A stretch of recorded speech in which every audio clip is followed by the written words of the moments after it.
আপনার কি ভাগ্য খারাপ চলছে? আপনার কি নবগ্রহ দোষ আছে?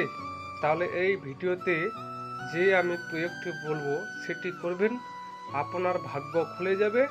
আপনার যে নবগ্রহ যিনি বেমুখ, সেই নবগ্রহ শান্তি হয়ে যাবে।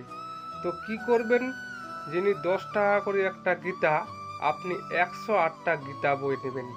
প্রথমে দিবেন আপনার গুরুর বাড়িতে, তারপরে সমস্ত গীতা বই সাধুগুরু বৈষ্ণবকে দান করে দিবেন।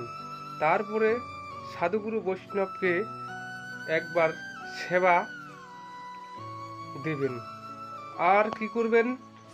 আর আপনার যদি মাতা পিতা বেঁচে থাকে, আপনার মাতা পিতাকে বসিয়ে, যে মাতা পিতার সমস্ত বস্ত্র যা লাগে, জামা কাপড় শাড়ি, মাতা পিতাকে এক জায়গায় বসিয়ে বস্ত্র প্রদান করতে পারেন। আর মাতা পিতার চরণে ফুল পুষ্প দিয়ে সেই মাতা পিতার চরণের ফুল পুষ্প জল আপনাকে গ্রহণ করতে হবে। দেখবেন আপনার নবগ্রহ শান্তি, 33 কোটি দেবতার শান্তি।